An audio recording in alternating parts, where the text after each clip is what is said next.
এই জন্য বলছে কর্মকাণ্ড জ্ঞানকাণ্ড ইহাই হচ্ছে বিষয়ের ভাণ্ড। যখন আমরা ভক্তি মার্গে উঠে যাব তখন ভক্তির কাছে সব কিছু হার মেনে যায়, ভক্তির কাছে প্রেমানন্দ হয়ে নাচছে। বলছে একদিন দেখবেন পার্বতী মা কি করছে, ভগবান শিব যখন তাকে ভাগবত কথা শোনাচ্ছে তখন পার্বতী মা ভাগবত কথা শুনতে শুনতে ওই মহাদেবের কোলে শুয়ে গেছে। এখন ভগবানের একজন ভক্ত সে রথ নিয়ে, মানে সে সব দিকে এমন একটা রথ পেয়েছিল, সেই রথ নিয়ে সব দিকে ঘুরতে পারত।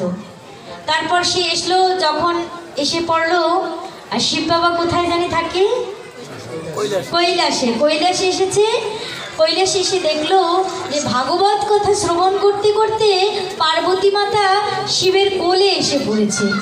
বলছে নামিয়ে দিতে পারলে না ওখান থেকে, ভাগবত কথা বলছো আবার পত্নীকে কোলে নিয়ে বলছো, ওখান থেকে নামাতে পারলে না। এই যে যারা সাধুর দর্শন করছে, পার্বতী মা জেগে উঠে বলছে তুই অসুরের মতো কর্ম করলি, যা তুই অসুর কুলে জন্ম নে। নিতাই গৌর প্রেমানন্দে হরি হরি বলমান। এই জন্য সাধুর দর্শন করতে নেই।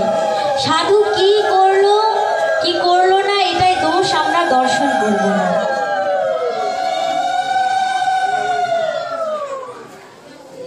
তা আরও তো বলার বাসনা ছিল, তো শেষ করতে হবে তাড়াতাড়ি, আজকে একটু বেশি সময় নিয়ে ইচ্ছা ছিল। তো এক শিষ্য ছিল, গুরুদেব কি চায়, শিষ্যের পরিত্রাণ করতে চায়। তো এক শিষ্য ছিল, সে কখনো গুরুদেবের কাছে যেত না বাবা।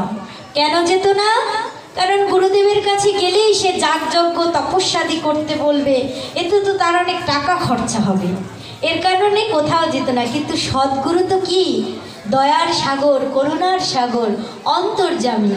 তিনি কি করলেন, শিষ্যের মনোভাব বুঝতে পারলেন। একদিন গুরুদেবকে দেখে এড়িয়ে যাচ্ছে, মানে গুরুদেবকে দেখা দেবে না। গুরুদেব ডেকে ডেকে বলছে এদিকে আয়। কৃপণ তো যাচ্ছে না, গুরুদেবের কাছে গেলে যদি যাগযজ্ঞ করতে বলে, কোনো কিছু করতে বলে, এই জন্য গুরুদেবের কাছে যাচ্ছে না। এখন বলছে শোন তুই এদিকে আয়, আমি যা তোকে বলবো এতে তোর কোনো টাকা পয়সা খরচা হবে না। বলছে এটা তো ভালো কথা, আমি গুরুদেবের কাছে যাব, আবার কোনো টাকা পয়সাও খরচা হবে না, যাগযজ্ঞ করতে হবে না, এটা তো ভালো কথা। তারপর কি করলো, গুরুদেব বলছে শোন, মনে মনেও না ভজন করা যায়, এটাকে বলে কি জানো, মানস ভজন। দেখবেন বাবা, মনে মনে যদি আপনি চান এখান থেকে বাজার করবেন, আপনি কি বাজার করতে যেতে পারবেন? বাজার কি ঘরে আসবে? যদি চান মনে মনে বসে এখানে খেতে ফল আস্বাদন করতে পারবেন? পারবেন না। কারণ জগতের কোনো বস্তুর মধ্যেই ওই বস্তুটা নিহিত নয়, কিন্তু আমার গোবিন্দ নামের মধ্যেই গোবিন্দ বিরাজমান। নিতাই গৌর প্রেমানন্দে হরি হরি বল। ওই ভগবান শব্দের মধ্যে, ওই গোবিন্দ শব্দের মধ্যে গোবিন্দ বিরাজমান। আচ্ছা, টাকা শব্দটার মধ্যে কি টাকা বিরাজমান? ঐশ্বর্য শব্দের ভিতর কি ঐশ্বর্য বিদ্যমান? কিন্তু ভগবান শব্দের ভিতর ভগবান বিদ্যমান। এই জন্য ভগবানকে মানস ভজন করা যায়। বলছে তা তো ভালো, এতে তো আমার কোনো টাকা পয়সার খরচা হবে না। কি করলো, বললে মনে মনে তুই যা ইচ্ছে তাই দিবি গোবিন্দকে, তাই সে গ্রহণ করবে। এখন কৃপণ লোক তো এখন মনে মনে গোবিন্দর জন্য বাটি ভর্তি ক্ষীর, দধি, মাখন সব কিছু একদম দিয়ে দেবে, মনে মনে এই ভাবছে। এখন ভাবছে যে সবটুকু দিয়ে দেব নাকি বিকেলের জন্য অর্ধেক রাখবো। কৃপণ তো মনে মনে দিচ্ছে, তাও কৃপণতা করছে। তারপর কি করলো, গোবিন্দ আর সদ্গুরুর কৃপা তো গোবিন্দ আর সইতে পারছে না। সে কি করছে, স্বয়ং প্রকট মূর্তি হয়ে সে আবির্ভূত হলো। বললো সবটুকু দিয়ে দে, সবটুকু দিয়ে দে। মনে মনে দিচ্ছিস, তাও আবার কৃপণতা করছিস। যখন সে আনন্দ ঘন মূর্তি ভগবানের দেখলো, তখন সেই ব্যক্তিটি জীবনে কি করলো জানে, হে প্রভু, তোমার এত সুন্দর রূপ, এত সুন্দর তুমি, আমি তো কোনোদিন তোমাকে দেখিনি, তুমি দয়া করে আজ আমাকে দর্শন দিলে।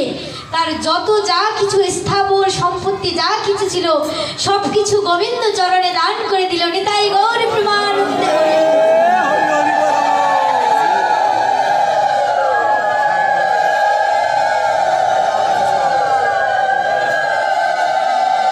তো আমি আরেক বলেই শেষ করব। দেখবেন মায়া কিভাবে আমাদেরকে জড়িয়ে রাখে, কামনা বাসনা কিভাবে আমাদেরকে জড়িয়ে রাখে। সৌভরী নামে এক মণি ছিল। তিনি কি করত বাবা, জলের তলায় বসে সাধনা করত, 12 বছর তপস্যা করত। এখন ওই মণি যেখানে বসে তপস্যা করত সেইখানে ছিল বড় একটা শোল মাছ। এখন শোল মাছ কি করছে, তার নাতি পুতি স্ত্রী পরিজন নিয়ে ওই সাধুর ওখানেই বাসা করে বেঁধেছে। এখন সাধুর দাড়িতে পড়ছে, পিঠে পড়ছে, মাথায় ঘুরে বেড়াচ্ছে, আনন্দ সহকারে ভাসছে। এখন মণি মনে মনে চিন্তা করছে, নাম তার সৌভরী, যে সৌভরী মুনি চিন্তা করছে যে এই মাছেদের কত সুখের সংসার, আজ যদি আমি তপস্যা না করতাম, সংসারী হতাম, আমারও তো এরকম পুত্র পরিজন থাকতো, নাতিপুতি ছেলে মেয়ে থাকতো। কি করলো, তৎক্ষণাৎ সে জলের ভিতর থেকে তার শক্তি স্খলিত হয়ে সে জলের উপরে উঠে পড়লো। তারপর কি করলো, যে সে তো এটা বুঝতে পারেনি, সে মায়ায় আসক্ত হয়ে ভাবছে এবার আমি সংসারী হয়ে যাই। এবার মান্ধাতার রাজার ছিল 3টি পুত্র এবং 50 জন কন্যা। এখন রাজনকে আবার ওই যে তপস্যা করে উঠেছে, অনেক তপশক্তি, 12 বছর তপস্যা করেছে, অনেক তপশক্তি অর্জন করেছে, অনেক ক্ষমতা অর্জন করেছে। শ্যাওলা দেহ, দেখতে নিকৃষ্ট লাগছে, কুৎসিত লাগছে যাদের। মানে এখন ওই রাজা বলছে যে হে মুনিবর, আপনার আমার গৃহে আসার কারণ কি? মণিবরদের দেখলে তো এমনিতেই ভয় পায়, কোথায় কি দোষ ত্রুটি হয়ে বসে। কি করলো, তার পাদও সেবা করলো। বলছি হে মণিবর, আপনি আসার কারণটা বড় জানতে চাই। বলছে তোমার তো 50টা কন্যা, আমি শুনেছি তোমার কাছ থেকে ভগ্ন মনোরথ নিয়ে কেউ ফিরে যায় না। তোমার 50টা কন্যা, আমাকে একটা কন্যা দান করো। তা বলছে যে একটা কন্যা দান করবে, এমন কুৎসিত চেহারা, মনে মনে ভাবছে একে কি করে আমার জামাতা করে। বলছে মণিবর এখন সরাসরি না করতে পারে না, বলছে আমার তো কন্যা দান করতে কোনো সমস্যা নেই, কিন্তু আমার পুত্রীরা, আমার কন্যারা যদি আপনাকে পছন্দ না করে তাহলে আমি কি করব? বলছে আমি তোমাকে কথা দিচ্ছি, আমি তোমাকে কথা দিচ্ছি, যদি তোমার পুত্রীরা আমাকে পছন্দ না করে তাহলে আমি ফিরে যাব, আমাকে একটু অন্দরমহলে প্রবেশ করতে দাও। এখন অন্দরমহলে প্রবেশ করে সে দিব্য যুবকের রূপ ধারণ করেছে, এত সুন্দর যুবক। এখন 50টা কন্যা একজনকে গিয়ে বলছে যে দেখো, আমি তো এসেছি বিবাহের বাসনা নিয়ে, তবে তোমার পিতাশ্রী আমাকে কথা দিয়েছে, যদি কোনো একজন কন্যাও আমাকে বিবাহ করতে স্বীকার হও তবে তার সাথেই আমার বিবাহ দেবে। এখন একে একে দেখে, এত সুন্দর সুদর্শন পুরুষ জীবনে কোনোদিন দেখেনি। একে একে করে 50 জন তার হাত ধরে টানাটানি করছে, বলছে আমি তোমাকে বিবাহ করব, আমি তোমাকে বিবাহ করব, আমাকে তুমি পত্নী রূপে স্বীকার করো। সেটাই গৌর হরি বল। এরপর কি করছে, এখন রাজা এসে তো অবাক, এ কি সেই মণি যার দাড়িতে ছিল শ্যাওলা, এই জটাধারা, এই কুৎসিত দেখতে, এ কি সেই মণি যে দিব্য দেহ ধারণ করেছে? এখন বলছে যে এত তপশক্তির যেহেতু অধিকারী, তাহলে এর কাছে আমার পুত্রীদের বিবাহ দেওয়া তো আমার ভাগ্যের ব্যাপার। কি করলো, 50 জন কন্যাকে দান করে দিল। এদিকে কি করছে, কিছুদিন ওখানে অতিবাহিত হবার পর 50 জন কন্যা, তার জন্য তো গৃহবাস নির্মাণ করতে হবে। কি করলেন, বিশ্বকর্মাকে আদেশ দিলেন যে তুমি এই 50 জন কন্যার জন্য 50টা প্রাসাদ তৈরি করে দাও। বিশ্বকর্মা মুনির আদেশ, আরও মুনি তপশক্তির অধিকারী কি করলো, এক একজন কন্যার জন্য এক একটা প্রাসাদ নির্মাণ করে দিল, এবং তার সামনে রাজহংস, উপবন, পদ্ম সরোবর, কত কিছুই না সে করে দিল। এখন কন্যারা মহা খুশি। এখন একদিন রাজা মনে মনে ভাবলো, আমার পুত্রীদেরকে তো বিবাহ দিলাম, কিন্তু তারা কেমন আছে সেটা তো আমি জানা হলো না। এখন জানার জন্য গেল দেখতে। এখন গিয়ে দেখে একজন জ্যেষ্ঠ কন্যাকে জিজ্ঞেস করছে, কন্যা আচ্ছা তুমি কেমন আছো, আমাকে শুধাও।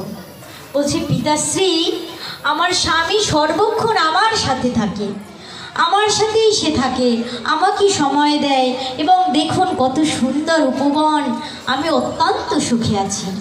এখন বলছে যে তুমি সুখী আছো, বলছে আমার অন্যান্য ভগ্নীরাও দুঃখী আছে, আপনি তাদের কাছে গিয়ে জিজ্ঞাসা করুন, কারণ আমার স্বামী তো সর্বদাই আমার সাথে থাকে।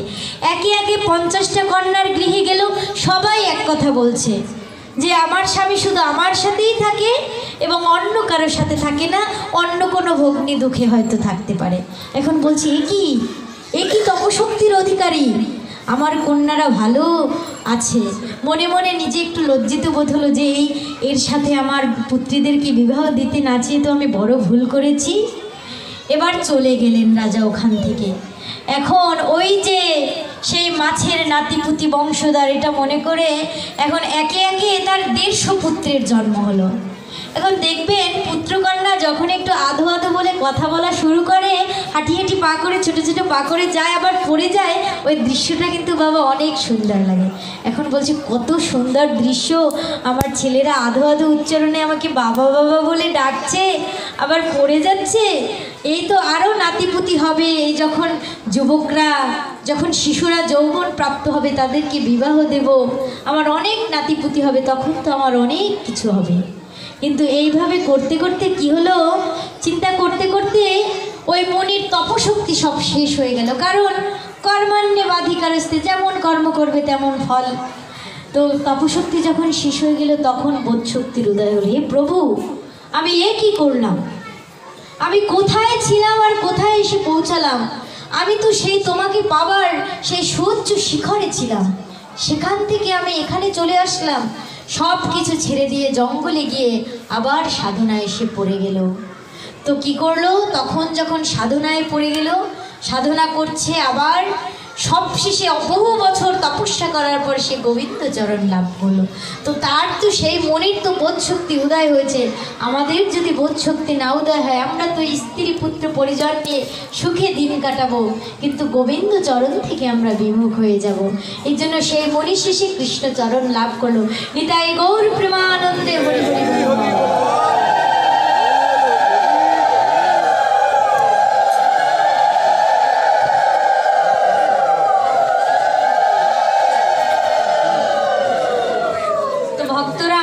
রাধা কীর্তন করে শেষ করব। এখানে শ্রী মাখনলাল দাসের আত্মার শান্তি কামনায় তার সহধর্মিনী ও 5 সন্তান তাপস দাস, মানস দাস, তারপর কি গোপাল দাস ও তার পরিবারবর্গ অনেকের ভাগবত পাঠ আয়োজন করেন। সকলে আমাদের আশীর্বাদ করবেন অবশ্যই।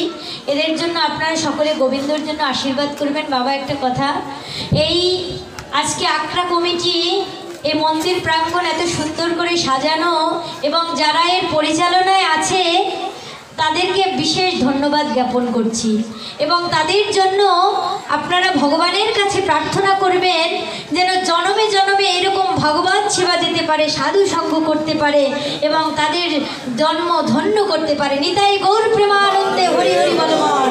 এই আখড়া কমিটিতে যারা আছে গোবিন্দ তাদেরকে মঙ্গল করুক, তাদেরকে মানে কৃষ্ণ ভক্তি প্রদান করুক, পরিবার বর্গ নিয়ে তারা যেন সুখে শান্তিতে লাভ করে, এটা আপনারা সবাই প্রার্থনা করবেন। হরে কৃষ্ণ। একটু ফাঁকি করি, আজকে 15 দিন ব্যাপী ভাগবত পাঠের আগামীকাল সমাপ্তি। এজন্য ভক্তদের উদ্দেশ্যে এই আখড়া কমিটির সম্মানিত সভাপতি আজকে আখড়া কমিটির আয়োজিত আজকে 15 দিন ভাগবত পাঠের সকল কৃষ্ণ ভক্ত ও মায়েরা সবাইকে আমার চরণের শতকোটি প্রণাম। একটু বাড়াই দাও। আমাদের প্রোগ্রাম ছিল 15 দিনের, কিন্তু 15 দিনের জায়গায় ভক্তদের অনুরোধ এবং আমাদের পাঠক বেশি থাকার জন্য আমরা আমাদের 2 দিন বাড়াতে হয়েছে। আগামীকালকে আমাদের শেষ, এই পাঠের শেষ, এবছরের মতো শেষ দিন। আপনারা সকলে আগামীকালকে আমাদের এখানে উপস্থিত থাকবেন এবং কালকের আমাদের যে প্রোগ্রাম, এখানে আপনারা দেখছেন যে ছোট এই পাঠের প্রথমে ছোট একটা বাচ্চায় গীতা পাঠ করছে।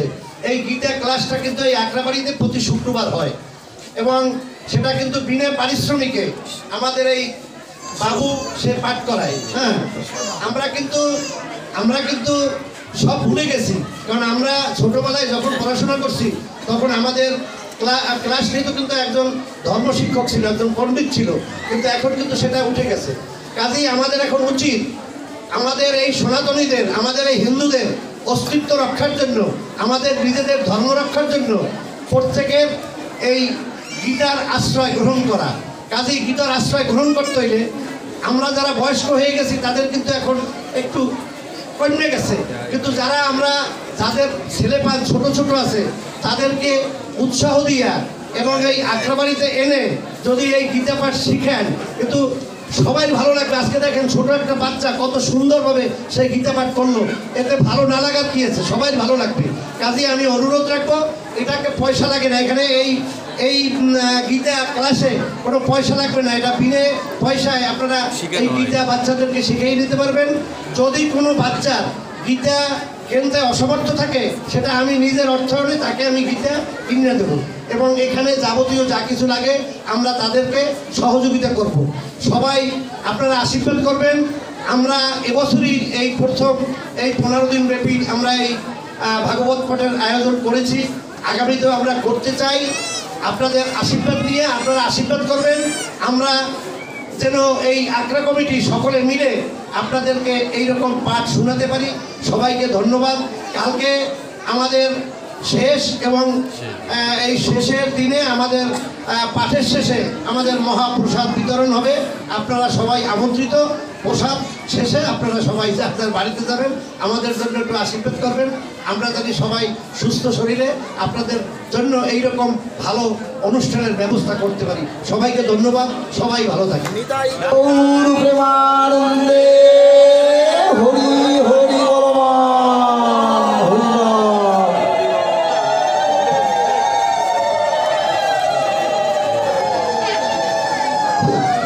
আমি এই আমার মামনি পাঠকের পাঠ শুনে আমার কাছে খুব ভালো লাগছে। এখানে তো 12 জন পাঠক পাঠ করছে, তা আমি ব্যাপার হচ্ছে কি, আমার তো যেভাবে পেছনে আমি এই সনাতন ধর্মশিক্ষা ও পালন এর একটা বই আমি ওনাকে পুরস্কৃত করলাম। জয় জয় সাধু গুরু বৈষ্ণব গোসাই হরি হরি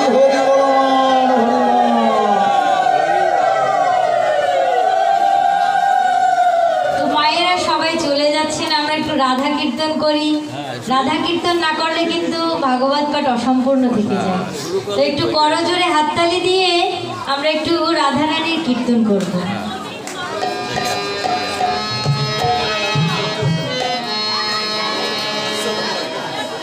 ও রাধে ও রাধে, রাধে তোমায় বারে বারে করি যে মানা, রাধে তোমায় বারে বারে করি যে মানা, যমুনাতে জলানিতে একবারে ওরা, ও রাধে, সবাই ও রাধে, ও রাধে, ও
কি বৃন্দাজি কি নিতাই গৌর প্রেমানন্দে হরি হরি বল ভাগবত প্রীতি প্রেমানন্দে হরি হরি বল আমার হরি বল মধুর বেন্দনী কহ শ্রী রাধে কৃষ্ণ বলি হে প্রভু নিতাই চৈতন্য গোসাই রাধে রাধে বল গোসাই গোসাই বল হরে কৃষ্ণ বল শ্যাম কুণ্ড রাধা কুণ্ড গিরি গোবর্ধন জয় জয় রাধে রাধে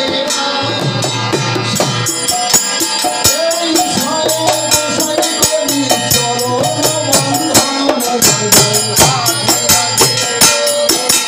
শ্রী রূপ সমর্পণ ভক্তর গুণাত জয় জয় শ্রী গোপাল ভক্ত দাসের গুণাত জয় জয় আনন্দে বল হরি ভজ বৃন্দাবন জয় জয় শ্রী গোবিন্দ গোপীনাথ মদন মোহন জয় জয় মদন আনন্দে বল হরি ভজ বৃন্দাবন শ্রী গুরু বৈষ্ণব পদে নমাইয়া মন জয় জয় শ্রী গুরু বৈষ্ণব পদ পদ্ম কবিনাথ জয় জয় জনমে জনমে মোর এই অভিলাষ জয় জয় জয় শ্রী চৈতন্য নিত্যানন্দ অদ্বৈত সীতা জয় জয় হরি গুরু নারায়ণ ভাগবত জয় জয় রাধে রাধে